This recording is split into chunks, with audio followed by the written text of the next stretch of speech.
Hello friends, welcome back to our YouTube channel exam 2.0 study channel पर। दोस्तों, आज की इस वीडियो में हम लोग कवर करने वाले हैं इंग्लिश की प्रैक्टिस सेट 2 को। तो गाइस, अभी तक आपने इंग्लिश की प्रैक्टिस सेट 1 वाली इस वीडियोस नहीं देखी है तो डिस्क्रिप्शन में जाए, लिंक वहाँ पर दिया हुआ है, आप वहाँ से जाकर के देख सकते हैं, या फिर हमारे चैनल का प्लेलिस्ट में भी आपको वो वीडियोज़ मिल जाएगी। तो चलिए गाइस, स्टार्ट करते हैं हमारा आज का वीडियो। चूँकि सबसे पहला क्वेश्चन है यहाँ पर, क्वेश्चन नंबर 5 से है स्टार्ट। तो spot the miss spelt word, आपको मिस स्पेल्ट वर्ड फाइंड करना है दिए हुए ऑप्शनों में से। तो बताइए इसमें से कौन सा ऐसा वर्ड है जिसका स्पेलिंग करेक्ट नहीं है। तो देखते हैं दोस्तों, सबसे पहला ऑप्शन है रेलिंक्विस। तो रेलिंक्विस का यहाँ पर स्पेलिंग करेक्ट है दोस्तों, क्योंकि इसका मीनिंग होता है त्यागना। क्या होता है? त्यागना। और सेकंड की अगर बात करें तो सेकंड है एब्ज्योर। तो सेकंड का एब्ज्योर, इसका भी मीनिंग होता है शपथपूर्वक त्यागना। क्या होता है दोस्तों? शपथपूर्वक त्यागना। ये भी स्पेलिंग करेक्ट है। लेकिन क्वेश्चन ऑप्शन नंबर थर्ड देखें तो ऑप्शन नंबर थर्ड है नेग्लिजेंट, जिसका स्पेलिंग होता है NEGLIGENT। इसका मतलब कि ऑप्शन नंबर थर्ड यहाँ पर करेक्ट हो जाएगा, जो कि एक मिस स्पेल्ट वर्ड है। तो इसका क्वेश्चन नंबर 5 का जो करेक्ट ऑप्शन होगा नेग्लिजेंट। नेक्स्ट क्वेश्चन है दोस्तों, चेंज द नरेशन। नरेशन बताना है कि आखिर में इसका नरेशन क्या होगा, डायरेक्ट से इनडायरेक्ट स्पीच में कन्वर्ट करना है। ऑप्शन दे रखा है आपके सामने, बताइए इसका इनडायरेक्ट स्पीच क्या होगा। तो चलिए दोस्तों, हम लोग बनाते हैं डायरेक्ट से इनडायरेक्ट स्पीच में। चूँकि सबसे पहले दिया है आई सेड टू हिम, तो आई सेड टू हिम को हम लोग कन्वर्ट करते हैं आई टोल्ड हिम। किस में कन्वर्ट करते हैं? आई टोल्ड हिम में। और फिर उसके बाद इन्वर्टेड कॉमा को हटाने के लिए हम लोग दैट का इस्तेमाल करते हैं। और फिर उसके बाद ये जो कि फर्स्ट पर्सन दिया हुआ है, तो फर्स्ट पर्सन को हम लोग according to the formula of sun हम लोग सब्जेक्ट के अनुसार चेंज करते हैं। यानी सब्जेक्ट हमारा आई है तो हमारा कन्वर्ट हो जाएगा आई में। और चूंकि ये जो टेंस है वो प्रेजेंट इंडेफिनिट टेंस है, तो हम लोग पास्ट इंडेफिनिट में कन्वर्ट कर लेते हैं। तो आई डिड नॉट हो जाएगा यहाँ पर। I did not believe, I did not believe you को हम लोग कन्वर्ट कर लेंगे ई में, हिम में। तो दोस्तों, कौन सा ऑप्शन यहाँ पर करेक्ट हो जाएगा? तो देखते हैं। सबसे पहला ऑप्शन दिया है I told him that I don't believe you, ये बिल्कुल नहीं होगा। सेकंड है I told him that I did not believe you, ये भी नहीं। I told him that he did not believe me, ये भी नहीं होगा दोस्तों। होगा तो कौन? तब ऑप्शन नंबर 4 होएगा, क्योंकि I told him that I did not believe him है। चलिए दोस्तों, नेक्स्ट क्वेश्चन है क्वेश्चन नंबर 7। और क्वेश्चन नंबर 7 कह रहा है चेंज द वॉइस। वॉइस बताना है कि एक्टिव वॉइस से पैसिव वॉइस में इसको कन्वर्ट करना है। तो दिया हुआ है एक्टिव वॉइस आपको, nobody can mend this wall. और ऑप्शन दे रखे हैं आपके सामने। तो बताइए पैसिव वॉइस कौन होगा? Option number first, second, third और फोर्थ, बताइए इसमें से कौन सा ऑप्शन करेक्ट होगा। तो चलिए दोस्तों, हम लोग एक्टिव वॉइस से पैसिव वॉइस में इसको कन्वर्ट करते हैं। तो चूंकि ये दिया हुआ है एक्टिव वॉइस, ये तो एक्टिव वॉइस का जो ऑब्जेक्ट होता है हम लोग पैसिव वॉइस के सब्जेक्ट में बना लेते हैं। सबसे पहले हो जाएगा दिस वॉल। क्या हो जाएगा? This wall. चूंकि ये मॉडल वर्ब है तो मॉडल वर्ब के साथ हम लोग बी का इस्तेमाल करते हैं, लेकिन यहाँ पर नो बडी का सेंस आ रहा है, तो इसका मतलब कि कैन नॉट बी हो जाएगा। क्या हो जाएगा दोस्तों? Can not be. और verb of the third form हमेशा यूज होता है, तो इसका मतलब कि मेंडेड हो जाएगा। क्या हो जाएगा? मेंडेड। और बाई नो बडी यहाँ पर नहीं होगा, इसको ओमिट कर दिया जाता है। इसका मतलब कि इतना ही होगा, this wall can not be मेंडेड। तो ऑप्शन नंबर कौन सा करेक्ट है? पहला देखें तो बिल्कुल नहीं होगा, this wall can not be mended by nobody, ये नहीं होगा क्योंकि यहाँ पर इसको ओमिट कर दिया जाता है। और दिस थर्ड ऑप्शन है this wall can be mended by nobody, ये भी गलत है। तो कौन सा होगा? Option number 4, this wall can not be mended, ये बिल्कुल करेक्ट हो जाएगा। क्वेश्चन नंबर 8 देखें तो सेनोनिम पूछ रहा है दोस्तों। सेनोनिम क्या होगा? सार्केस्टिक का यानी पर्यायवाची शब्द क्या होगा? चूँकि पहले हिंदी मीनिंग जान लेते हैं। सार्केस्टिक का हिंदी मीनिंग होता है ताने से भरा हुआ। ताने से भरा हुआ यानी व्यंग्यपूर्ण होता है। तो कौन सा ऐसा वर्ड है जिसका सिनोनिम सार्केस्टिक होगा? तो यहाँ पर देखते हैं आयरॉनिकल होगा। कौन सा होगा? आयरॉनिकल, जिसका हिंदी मीनिंग होता है ताने से भरा हुआ, व्यंग्यपूर्ण। तो बाकी के सभी जो वर्ड हैं उनका भी हम लोग हिंदी मीनिंग जान लेते हैं। कोर्टियस का होता है विनम्र होता है, विनम्र होता है, जेंटल होता है। और ग्रेसियस का भी विनम्र, हम्बल, विनीत, दयालु भी होता है हिंदी मीनिंग। और इनसफिशिएंट होता है इसका अपर्याप्त। इनसफिशिएंट का क्या होता है दोस्तों? अपर्याप्त। नेक्स्ट क्वेश्चन है दोस्तों क्वेश्चन नंबर 9। क्वेश्चन नंबर 9 कह रहा है कि एंटोनिम बताना है, विलोम शब्द बताना है अर्न का। तो अर्न का हिंदी मीनिंग देखते हैं दोस्तों क्या होता है। तो अर्न का हिंदी मीनिंग होता है तरसना, इच्छा करना, लालसा, लालसा करना या फिर इच्छा करना, तरसना। तो इसका विलोम शब्द क्या हो जाएगा? तो विलोम शब्द या तो फिर नफरत होगा, नफरत करना हो जाएगा, घृणा करना, जिसका तरसना का नफरत करना होगा। तो बताइए इसमें से कौन सा ऐसा वर्ड है जिसका मीनिंग होता है नफरत करना? तो डिटेस्ट, डिटेस्ट का पहला ही हो जाएगा आपका नफरत करना, घृणा करना, यानी ऑप्शन फर्स्ट करेक्ट हो जाएगा। अर्न का जो एंटोनिम होता है डिटेस्ट हो जाएगा। तो बाकी के सभी जो ऑप्शन हैं उसका देख लेते हैं। रिक्वायर्ड का मतलब होता है ज़रूरी हो जाएगा, मांगा हुआ। और विजडम का बुद्धिमत्ता। और लिटरेरी का मतलब साहित्य से संबंधित।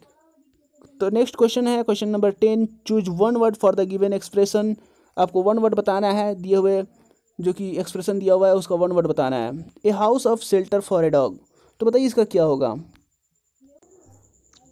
तो दोस्तों a house of shelter for a dog यानी कुत्ते के रहने की जगह को हम लोग क्या कहते हैं। तो कुत्ते के रहने की जगह को हम लोग कहते हैं वन वर्ड्स में केनल कहते हैं। क्या कहते हैं? ऑप्शन नंबर 4 केनल, यानी ऑप्शन नंबर 4 यहाँ पर करेक्ट हो जाएगा। तो चलिए बाकी का भी हम लोग देख लेते हैं। एवियरी को कहते हैं, एवियरी को हम लोग चिड़िया खाना कहते हैं, यानी a house of shelter for a bird के लिए हम लोग इस्तेमाल करते हैं एवियरी। और एपियरी की बात करें तो एपियरी हम लोग बात करेंगे तो मधुमक्खियों को पालने की जगह को कहते हैं, और स्टाई पिग को पालने के लिए कहते हैं। किसको कहते हैं? पिग को पालने के लिए। तो नेक्स्ट क्वेश्चन है दोस्तों, bye the rule of thumb का यहाँ पर इसका मतलब क्या होगा, इस इडियम का मतलब क्या होता है दोस्तों। तो इन दिए हुए ऑप्शनों में से कौन सा करेक्ट होगा बताइए आप लोग। तो चूँकि by the rule of thumbs का होता है एक्सपीरियंस द्वारा प्राप्त किया गया नॉलेज या फिर प्रैक्टिकल तौर पर नॉलेज जो प्राप्त किया गया, तो उसको हम लोग bye the rule of thumb का इस्तेमाल करते हैं, इडियम का इस्तेमाल करते हैं, मुहावरे का इस्तेमाल करते हैं। तो यहाँ पर ऑप्शन नंबर फर्स्ट करेक्ट हो जाएगा, according to the practical expertise. Next question है दोस्तों क्वेश्चन नंबर 12 कह रहा है कि एडजेक्टिव क्या होगा करेज का एडजेक्टिव क्या होता है दोस्तों। साहस का यानी एडजेक्टिव विशेषण क्या होगा बताइए करेज का एडजेक्टिव। तो करेज का एडजेक्टिव हो जाएगा करेजियस। क्या हो जाएगा दोस्तों? करेजियस हो जाएगा। नेक्स्ट क्वेश्चन है प्लूरल ऑफ वोल्केनो का प्लूरल क्या होगा। तो वोल्केनो का प्लूरल हो जाएगा वोल्केनोज।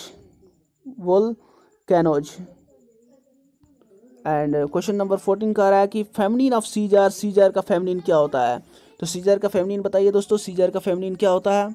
तो सीजर का जो फेमिनिन हो जाएगा वो हो जाएगा सीजारिना। क्या हो जाएगा? सीजारिना।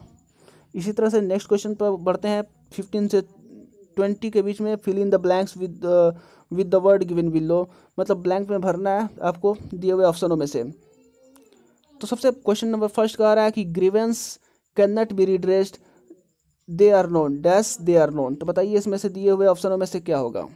ग्रीवेंस कैन नॉट बी रिड्रेस्ड, कष्टों का निवारण तब तक नहीं हो सकता जब तक वो न जाने जाए। मतलब यहाँ पर क्या होगा बताइए दोस्तों। अनटिल का इस्तेमाल होगा कि लेस्ट का इस्तेमाल होगा कि अनलेस का, एट का। तो grievance can not be redress unless they are known. क्या होगा यहाँ पर? अनलेस, यानी करेक्ट हो जाएगा यहाँ पर अनलेस। क्वेश्चन नंबर 16 का आ रहा है कि I would die before I. तो बताइए इसमें से कौन सा ऑप्शन करेक्ट होगा। लाई होगा कि लाइड होगा कि लेड होगा कि लेन होगा।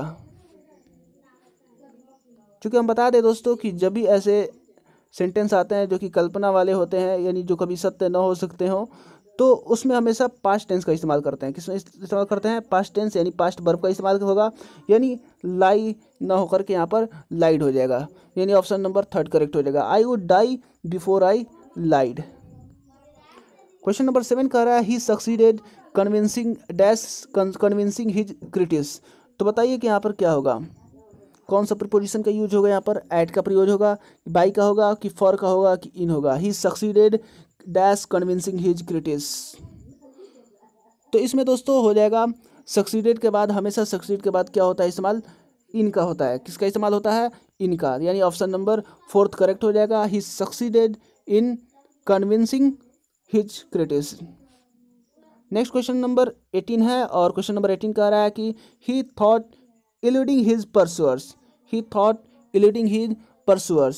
तो बताइए इसमें से क्या होगा दोस्तों। उसने सोचा कि वो पीछा करने वाले से, परसुअर का मतलब होता है पीछा करने वाले से छुटकारा पा लिया, बच निकला। तो यहाँ पर ही थॉट के बाद क्या होगा दोस्तों। तो ही थॉट के बाद यहाँ पर हमेशा इस्तेमाल होता है थिंक के बाद हमेशा इस्तेमाल होता है ऑफ का। क्या होता है?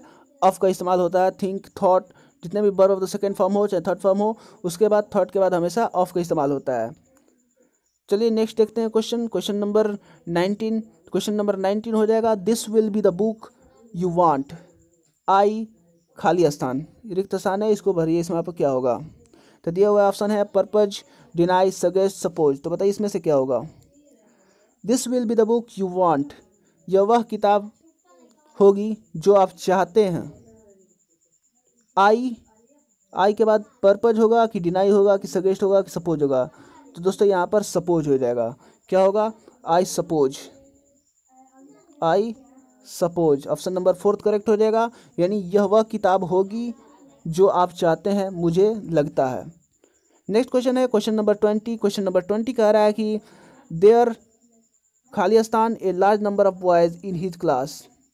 तो चूंकि हम लोग देखते हैं यहाँ पर कह रहा है कि a large number of boys है, यानी ये प्लूरल है। क्या है? प्लूरल है। तो हमेशा प्लूरल के साथ प्लूरल वर्ब का इस्तेमाल होता है, यानी प्लूरल वर्ब यहाँ पर क्या कौन सा होगा दोस्तों?